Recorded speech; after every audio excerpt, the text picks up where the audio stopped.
Hey everyone! So tonight I want to discuss, well, at least as of November 2022, this is brand new, and this is Tarantino's cinema speculation. This is his first work of nonfiction. This is the second book published by one Quentin Tarantino. His first was the novelization of his newest film, and that is Once Upon a Time in Hollywood. That was released, I think, back in March or April of 2021. Couldn't have been happier with the novelization of Once Upon a Time in Hollywood. I liked how the events of the movie had already happened, and the book takes us to takes the story on a whole bunch of new adventures. And I thought that was a really clever and unique way to sort of set the book up, because traditionally, novelizations of popular movies tend to follow the movies line for line, and Tarantino chose not to do that. I thought that was really clever.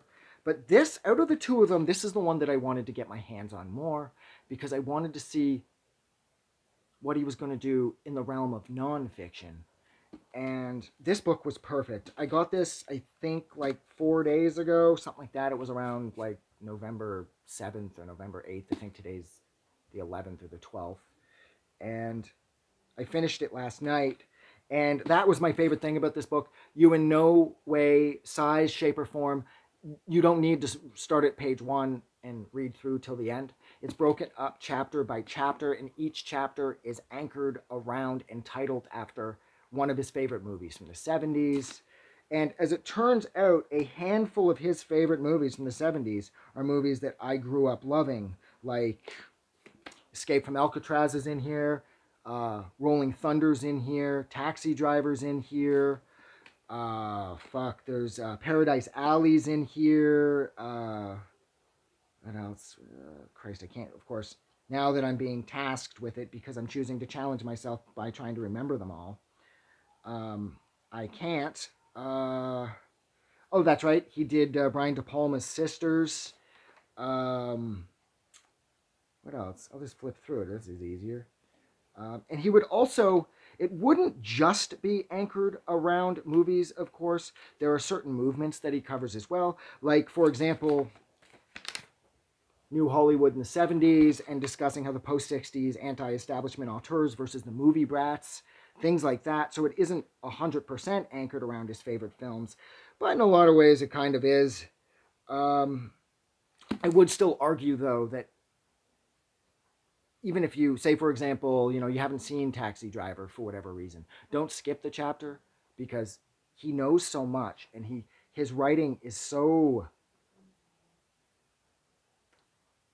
thick and sort of dreamlike, in the sense that you can tell that he's getting lost in what he's writing here. And I think another thing that I love about this is that this is just Tarantino writing as himself. He's not trying to be other characters like he was writing with Once Upon a Time. This is just him. And so I can't tell you how many times throughout the course of reading this book that I could feel him getting sort of like hyper like he does, like when he's like really getting into something. His writing is a perfect reflection of his personality. And I love that about this. It's like, even though I knew I was reading it, in a lot of ways, it felt like I was listening to it as well. Now, I know a lot of people don't like to read anymore, and they like to be told stories, so they use things like Audible, because for some reason people just don't like the actual act of like reading with their eyes. They want people to tell them the stories. Now, people will, they say, well, I don't have time to read. And then they'll sit there for 40 minutes to an hour listening to a book. And it's like, well, if you can afford 40 minutes to an hour to listen, you can afford 40 minutes to an hour to read. And I always found that to be really... I always found myself in a lot of awkward and uncomfortable conversations with people, because, like, I'll be like, oh, you use Audible, eh? And I'll say something like, so I guess you like being, like, you like having stories read, you like having books read to you. And they look at me, and they get so offended. They're like, no, I do that because I like to read. And I'm like, well, you don't like to read, because reading is the act of using your eyes to take the information in. When you're using your ears, you're listening. I'm like, so you don't like to read, you like to listen.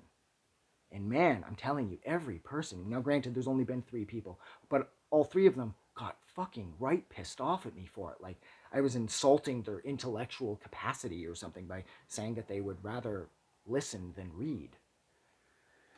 But what I liked about reading this was, it's like I said, there's that component of listening, because it's like Tarantino is speaking, which he is, of course, but he's not speaking. I'm reading his words, but it does feel very vocal, and there's almost like an audio component here, because we all know Tarantino. We know his cadence, we know his tone, and we respect and we understand and we sort of revere his passion and his love for cinema, and so he gets so into it, and that it translates perfectly in here. It's like you're listening to Tarantino, even though you're not. You're reading Tarantino. This was amazing, and I absolutely love everything. I love the design. I love the font. I love the fact that there's Steve McQueen on the cover. And God willing, he continues to pump out book after book after book, regardless if he chooses to retire from filmmaking or not. So yeah, so I'm going to go. So thank you so much for hanging out with me for a little over 6 minutes while I discussed Quentin Tarantino's cinema speculation. If you like this review or discussion or whatever this was, don't forget to do something nice for somebody. You guys are amazing. Thank you so much for putting up with me, putting up so many videos like this. I mean, Jesus Christ, you'd think like there'd be a threshold would have been reached by now, but apparently not. So yeah, have a good night. I just wanted to say thank you for making it through the entire video. I really appreciate it. And I'm going to remind everyone one more time, even though I've probably already done this in the video that you just watched, to please click the like button as well as the subscribe button, because it helps this channel grow. And thank you for hitting like and subscribe, and we will see you guys really soon.